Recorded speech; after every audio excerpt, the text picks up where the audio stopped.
এসো আমার বন্ধু খলিলুল্লাহর যেন কোনো কষ্ট না হয়। জোরে বল। এই বাবাজি মুসলমান ভাইরা, ওগো আমার সোনা মানিকেরাও, ইব্রাহিম খলিলুল্লাহ বাবাজি গভীর রাত্রিতে এত জান্নাতি খাবার পাও। সকাল বেলায় বাবাজি ইব্রাহিম খলিলুল্লাহ সমস্ত খাবারগুলো ফেলিয়ে বাবাজি রাখতেছে জেলের ভিতরে। বাদশা নমরুদ বাপমা দেখতে যে কি ব্যাপার, একে খাবার কে দিচ্ছে? এই সেনাবাহিনী তোমরা কি খাবার দিচ্ছ ও বাচ্চাটাকে? না, আমরা কোথায় খাবার পাবো এত সুন্দর সুন্দর খাবার?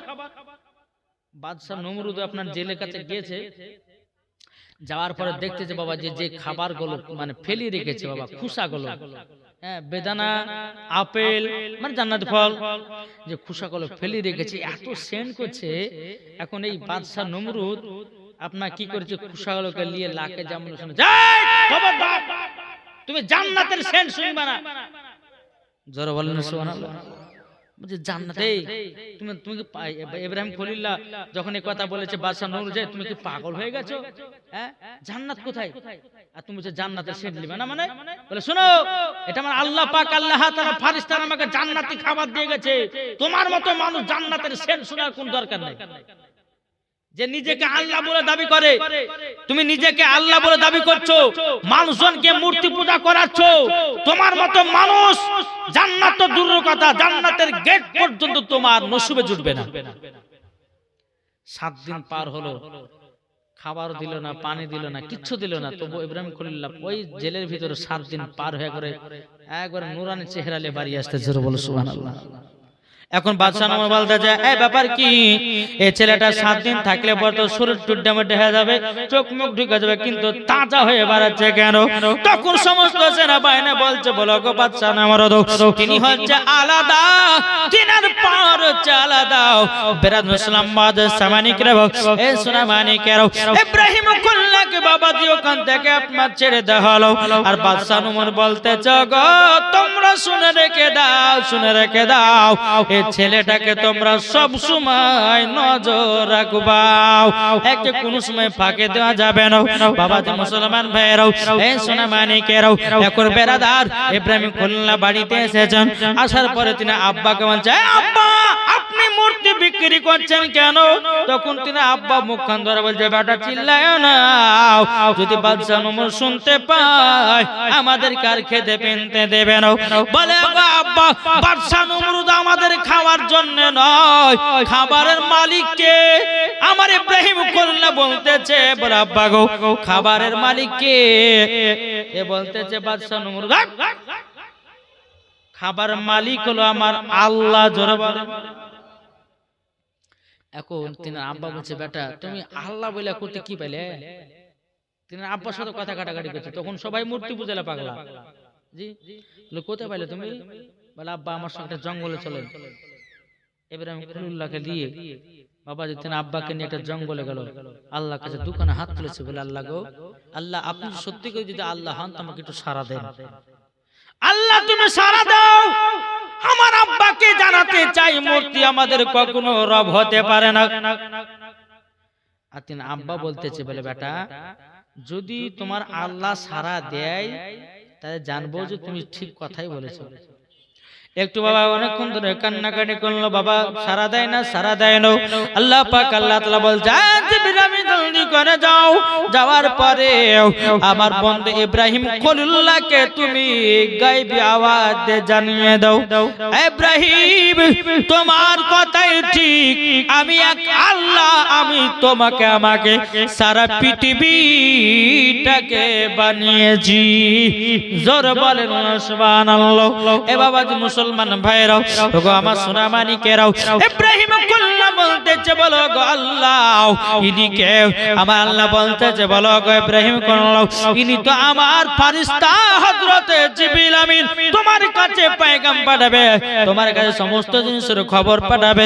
বেরাদুল ইসলাম মুআজ্জাজ সামানিকেরাও, ইব্রাহিম খলিলুল্লাহ বলছে, বলে আব্বা আপনার বিশ্বাস হলো এই আমার আমাদের নমরুদ কখনো আল্লাহ হতে পারে না, আর মূর্তিকে কখনো পূজা করবে না। কিন্তু বলছে বেটা, এখন বাদশা নমরুদের ভয় তো আমাদেরকে কিছুদিন গা ঢাকা হয়ে চলে যাবে। এখন যদি আমরা ডাইরেক্ট গিয়ে যদি বলি, যে তোমাদের মূর্তি পূজা গুলোকে মানব না, তাইলে পরে আমাদের প্রতি হয়তো রাগান্বিত হতে পারে, আমাদের প্রতি আমাদের রাগ হতে পারে। বাবা যে এরকম ভাবে আপনার দিন যায়, রাত আসে, ইব্রাহিম খলিলুল্লাহ তিনার মাকে গিয়ে বলছে, বলে মা, ও গো মা জানরি, আমাদের রব হলো তিনি হলেন একমাত্র আল্লাহ।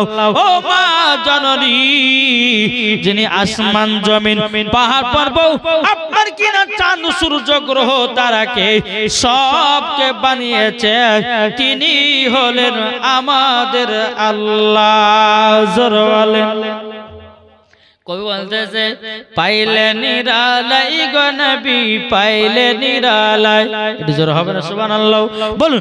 পাইলে নিরালাই গো নবী, পাইলে নিরালাই। দুই কদমে চুমা খাবো, দুই কদমে চুমা খাবো, চরম দুলি মাগব গায়। পাইলে নিরালাই গো নবী, পাইলে নিরালাই, পাইলে নিরালাই গো নবী, পাইলে নিরালাই। যারা নবীর গোলাম হবে যাবে তারা মদিনাতে, যারা নবীর আশিক হবে যাবে তারা মদিনাতে। মদিনাতে গেলে পরে পাবো নবীজির দেখা। পাইলে নিরালাই গো নবী, পাইলে নিরালাই, পাইলে নিরালাই গো নবী, পাইলে নিরালাই। দুই কদমে চুমা খাবো, দুই কদমে চুমা খাবো, চরম দুলি মাগব গায়। পাইলে নিরালাই গো নবী, পাইলে নিরালাই। আল্লাহুম্মা সাল্লি আলা মাওলানা মুহাম্মদ ওয়া আলা আলি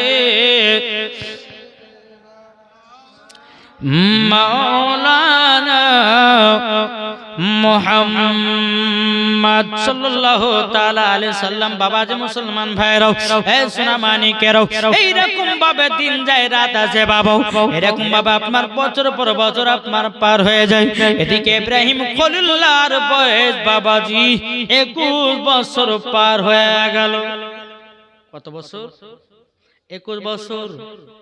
এখন ইব্রাহিম খলিলুল্লাহর চাচা একজন ছিলেন, তো চাচাটা এসে বলছে, ইব্রাহিম তুমি যে বাদশা নমরুদের সঙ্গে এরকম লাগতে যাও না, এই বাদশা নমরুদ খুব খাতারনাক লোক। তো ইব্রাহিম খলিলুল্লাহ বলছে, চাচা আমি কাউকে দেখে ডরাই না, শুধু ডরাই আমি একমাত্র আল্লাহকে। জোরে বলেন। বলে শোনো, একটা তোমার কথা বলি। কি? আজকে আমার সাথে মূর্তি বিক্রি করতে যেতে হবে। বলে না, আমি যেতে পারবো না। বলে যদি না যাও কিন্তু বাদশা নমরুদ কিন্তু তোমার প্রতি খুবই একটা বিচার করে তোমার প্রতি। বলে কিসের বিচার? বল সবাই মূর্তি বলে মানতেছে, আর তুমি ছোট থেকে নিয়ে 21 বছর হয়ে গেল, কেন তুমি আমাদের মূর্তি মানতে জানাও? ইব্রাহিম খলিলুল্লাহ চাচা বলতেছে, তখন বলতেছে, গো আমার চাচা গো, আমি কেন মূর্তিকে খোদা বলে মানবো? চাচা আমি মানতে পারবো না। আচ্ছা তুমি মানিও না, ভালো কথা, কিন্তু আমার সাথে মূর্তি বিক্রি করতে চলো। এখন ইব্রাহিম খলিলুল্লাহ চাচার কথা শুনে বাবা আবারও বেরিয়ে গেল 21 বছরে। বাবা একবার ছোটবেলাতে আব্বার সাথে মূর্তি বিক্রি করেছিল, আর এখন বাবাজি 21 বছরে ইব্রাহিম খলিলুল্লাহ আপনার কিনা চাচার সাথে মূর্তি বিক্রি করতে যাওয়ার পর এক জায়গাতে বসে বসে আপনার বিক্রি করতেছে। বলতেছে, অনেক মানুষ বলছে গো আচ্ছা বলো না মূর্তির দাম কত টাকা নিব? বলে এত টাকা দাম নেব। বলে তাই নাকি? বললে হ্যাঁ। বলে এত টাকা দাম নিব ভালো, কিন্তু মূর্তি ঘরেই রাখা হবে, তোমাদের কোনো লাভ হবে না, তোমাদের বেকার কিনাই হবে। আমি তোমাদেরকে সেটাই বলে দিলাম। তখনই বলতেছে বলে কেন আমাদের বেকার কেনা হবে? আমরা তো মূর্তিকে পূজা করি, আমরা তো খোদা বলে মানি, আমরা তো স্রষ্টা বলে মানি। ইব্রাহিম কল্লা বলতেছে এ ভাই শোনো, তুমি যে মূর্তিটা কিনতেছ, আচ্ছা বলো না বলো না, আচ্ছা বলো তোমাদের এই মূর্তি কথা বলতে পারে? বুঝছেন না? বলে খেতে পারে? বলে না। চলতে পারে? বলে না। বলে এটা বানিয়েছে কে? বলে মানুষে। আর তোমাকে বানিয়েছে কে?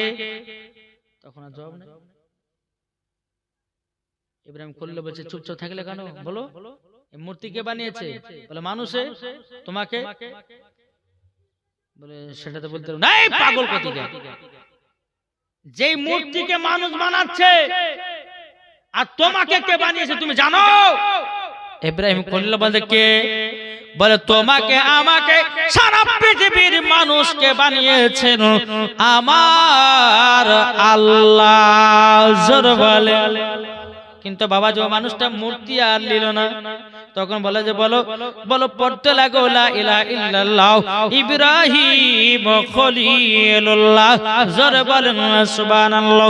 এখন ইব্রাহিম খলিলুল্লাহ যখন একটা দুটো মূর্তি যখন মানুষরা কিনতে আসলো বাবা, এরকম ভাবে একটা একটা করে বলতে লাগলো, তার কলমা পড়িয়ে লা ইলাহা ইল্লাল্লাহ ইব্রাহিম খলিলুল্লাহ পড়িয়ে আপনার কিনা মুসলমান বানিয়ে নিলে। বেরাদর ইসলাম মাদার সামনে কেউ তিনার চাচা বলতে জগ ইব্রাহিম তুমি কি কাজ করতেছো? মূর্তির নাম করে তুমি সকলকে তোমার মুসলমান বানিয়ে নিতেছো। এখন বাবাজি আজ আপনার তিনা চাচা বলছে ইব্রাহিম আর তোমাকে জীবনে কোনোদিন মূর্তি বিক্রি করতে নিয়ে আসবো না। আমি ভাবছি তুমি ভালো মূর্তি বিক্রি করতে পারবো, কিন্তু মূর্তি বিক্রি করছো না, তাকে বুঝিয়া তুমি কলমা পড়ে মুসলমান বানিয়ে নিতেছো, আর তোমাকে আমি আমাদের কাছে নিয়ে আসবো। ইব্রাহিম কুল্লাকে আপনার জায়গা থেকে চলে যেতে বললেন বাবা। এইরকম ভাবে আপনার রাত যায় দিন যায়। বেরাদর ইসলাম মাদার সামনে কেউ ওই জায়গাতে বাবাজি প্রত্যেক বছরে বছরে মিশরে একটা মেলা হয়। কি হয়? মেলা। যেরকম আজ আমাদের যে জালসা হয়েছে না, এই জালসা মেলা হয়েছে না হয়নি? এই মেলাগুলো বাবাজি করা আছে কাদের বলুন তো? কারা করে? কারা করে? মুসলমান ছেলেরা করে। কারা করে? বলে হুজুর বছরে একটা দিন মেলা টালা বসে কি হয়েছে?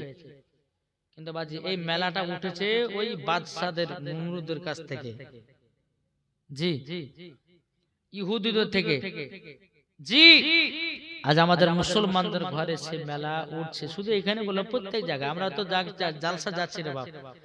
হ্যাঁ, কলকাতা বলেন, হাওড়া বলেন, তারপর আপনার মালদা বলেন, শিলিগুড়ি বলেন, আসাম বলেন, ত্রিপুরা বলেন, সব জায়গায় দেখছি যেখানে জালসা সেখানে মেলা। জি কিন্তু যেখানে খোদার ভয় সেখানে তারা মেলাতে যায় না, আয়সা জান্নাতি বাগানে বসে হাদিস কোরআনের বাণী শুনে। জোরে বলেন সুবহানাল্লাহ। আর এটাই হচ্ছে বাবাজি জান্নাতি মানুষের পরিচয়। জোরে বলেন সুবহানাল্লাহ। জি তো মিশর একটা বিশাল বড় একটা মেলা। এখন বাদশা নমরুদ বলছে যে চলো মেলাতে সবাইকে যেতে হবে, কেউ থাকবে না। সবাই যাচ্ছে কিন্তু ইব্রাহিম খলিল যাবে না। বলছে আমি যাব না, আমার শরীর খারাপ, আমি যেতে পারবো না। কোন মতে ইব্রাহিম খলিলকে বাবা নিয়ে যেতে পারলো না, নিয়ে যেতে কোনো সময় পারলো না। বাবাজি মুসলমান ভাইরাও এ সোনা মানিকেরাও, ইব্রাহিম খলিলুল্লাহ কোনো মতে মেলাতে গেল না। এখন সবাই বাবা কাজে কাজে ব্যস্ত, মেলাতে গেল, কেউ নাই বাবা তাদের মূর্তির কাছে, কেউ নাই। বাবাজি মুসলমান ভাইরাও এ সোনা মানিকেরাও, বেরাদর ইসলাম মুআদ্দাস সামানিকেরাও, সবাই যখন নিজের নিজের মেলাতে ব্যস্ত, এদিকে ইব্রাহিম খলিলুল্লাহ তিনি বাবা একটা কুলহাড়ি নিয়ে বাবাজি আর হাতে কিছু প্রসাদ খাবার নিয়ে বাবাজি কাবার ভিতরে 360টা মূর্তি ভরা ছিল। বাবা কত? 360 ওই ওখানে গিয়া ইব্রাহিম খলিলুল্লাহ একটা কুলাড়ি নিয়েছে, হাতে কুলাড়ি নেওয়ার পরে ভিতরে প্রবেশ করেছে। খাচ্ছে না, খা। ইব্রাহিম খলিলুল্লাহ যখন একটা টাকা দিয়েছে, যেটা খাচ্ছে না আর মুন্ডুকে পার করলো, আর হাতকে ভেঙে দিল, পাকে ভেঙে থয়ে দিল, আর টাকা চলে খাও। বাবা যে সমস্ত মূর্তির কাছে গেল, কেউ খায় না বাবা, হাত খারাপ, আট খারাপ, 8 খারাপ, 1 কেজি 2 কেজি সবার কাছে যাও, কেউ খেলো না। এখন বাবাজি বাদশা নমরুদরা যাকে বড় দেবতা বলে মানে, তার কাছে কে বলতে চাইলে এই প্রসাদ খাও। বাবাজি খায় না, কথা বলে না। যখন খায় না, বেরাদর ইসলাম মাদাসামানিকরাম সমস্ত মূর্তিগুলোকে আপনার মাথা, হাত, ট্যাঙ্গুলোকে ভেঙে দিও। বাবাজি সবকে চুরমার করে দিয়েছে। সব থেকে যেটি বড় মূর্তি রে বাবা, ওই মূর্তির গলায় কুলাড়ি ঝুলাইয়া দিয়েছে। বাবা ঘর থেকে বানিয়ে গেছে। ঘর থেকে যখন আপনার বানিয়ে যাওয়ার পরে সবাই বাবা মেলা থেকে বাড়িতে এসেছে, বলে দেখো আমাদেরকে মূর্তির পূজা গুলোকে কে যেন ভেঙে চুরমার করে দিয়েছে, কে যেন ভেঙে দিয়েছে। বলে তাই নাকি? বলে হ্যাঁ। তখন একটা বাবা বিচার বসলো, বিচার বসার পরে বলছে কে মেলাতে যায়নি? বলে আমরা তো সবাই গেছিলাম। একজন বলছে, বলে বাদশা নমরুদ একজনে যায় না। বলে কে? বলে ইব্রাহিম খলিলুল্লাহ বাড়িতে ছিল, সে কিন্তু যায় না, সে মেলাতে যায় না, বাড়িতে ছিল। ইব্রাহিম খলিলুল্লাহকে ডাকা হলো, ইব্রাহিম খলিল শোনো। যখন বাবা যা আসলেন, আসার পরে বলতে চাই, ইব্রাহিম তুমি তো মেলা যাওনি? বলে হ্যাঁ। তো তুমি কি আমাদের মূর্তিকে ভেঙেছো? আপনার মনে কি হয়? বাদশা নমরুদ বলতেছে, তা আমার তো মনে হয় যে তুমি কুলাড়ি ভেঙে, তুমি সবকে ভেঙেছো, আমাদের মূর্তিগুলোকে ভেঙেছো। আচ্ছা, তোমরা যাকে দেবতা বলে মন, তাদেরকে কি জিজ্ঞাসা করো না? তারাই তো বলবে, ঠিক না? এখন যেখানে যেখানে ভাঙা আছে, ওই দেখেন আপনাদের যে বড় দেবতা, আমার মনে হচ্ছে ওই বোধহয় ভেঙেছে। জিজ্ঞাসা করেন, তোমার গলাতে কোলাড়ি ঝুলা আছে, যাই কথা বলতে পারে। ইব্রাহিম বলে, যাই কথা বলতে পারে না, তা আপনি আবার বলছেন কেন? যাই আরে আমার দেবতা যে কথা বলতে পারে না, এদের সামনে কার মুন্ডু ভাঙা, কার হাত ভাঙা বলতে বলে যে কে ভেঙেছে, বলার সাহস রাখে না। এসে আমাদের রব হয় কি করে? নাকি বলছে সে রব হয় কি করে? এখন বাদশা নমরুদ মনে মনে ভাবছে, যাকে পারা যাবে না, এর উপর কোনো একটা শাস্তি করবে। কি বলে? একে ধরো, ইব্রাহিম খলিলুল্লাহকে আমাদের মূর্তিগুলোকে ভেঙে চুরমার করেছে, একে আগুনের ভিতরে দেওয়া হবে, আগুনে তাকে নিক্ষেপ করা হবে। এক জায়গাতে বাবাজি 100 বছর ধরে বাবাজি কাঠ জ্বালিয়ে জ্বালিয়ে আগুন জ্বলতেছিল, ওই জায়গাতে ইব্রাহিম খলিলুল্লাহকে নিক্ষেপ করবে। একটা আয়সা গাছ, ইব্রাহিম খলিলুল্লাহ আপনার হাতকে বেঁধেছে, পাকে বেঁধেছে, আগুনে ফেলবে। আচ্ছা পারবে? জি পারবে না।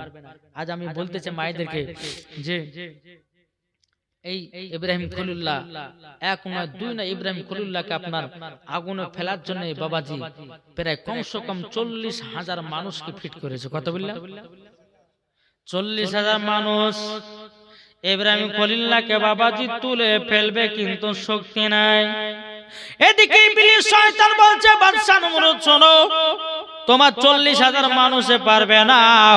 ইব্রাহিম খলিলুল্লাহকে 70,000 ফেরেশতায় ধরে আছে, তোমার পারবে না, পারবে না। ইবলিস শয়তান বলছে, বাদশা নমরুদ তুমি তো 40,000 মানুষে পারলে না, আমি তোমাকে একটা বুদ্ধি দিব। এই বুদ্ধিতে যদি কাজ করতে পারো, মাত্র 20 জনায় ইব্রাহিম খলিলুল্লাহকে তুলে জানো আগুনে নিক্ষেপ করবে, আগুনে ফেলে দেবে।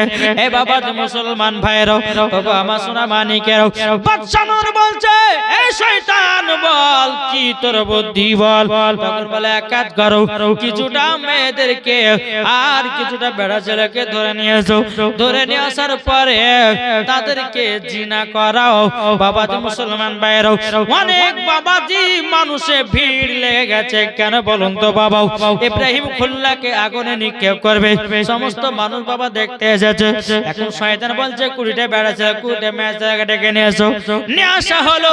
শয়তান বলতেছে গো বাদশা নমরুদ, তুমি ইব্রাহিম খলিল্লাহকে যদি আগুনে নিক্ষেপ করতে চাও, ওই 20টা বেটা ছেলে আর 20টা মেয়েদেরকে একই সঙ্গে একত্রিত করে তাদেরকে জিনা করাও। জিনা যেমনই করাবে ছেলেগুলো নাপাক হয়ে যাবে। নাপাকের অবস্থায় ইব্রাহিম খলিল্লাহকে ধরবে, আর কোন শয়তান ভিড়বে না, আপনার কিনা কোন আর ফেরেশতা ভিড়বে না।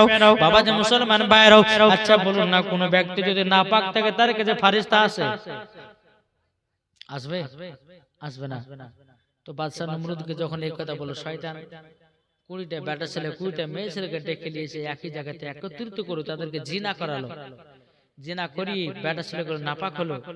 নাপাকের অবস্থাতে ইব্রাহিম খলিল্লাহকে বাবাজি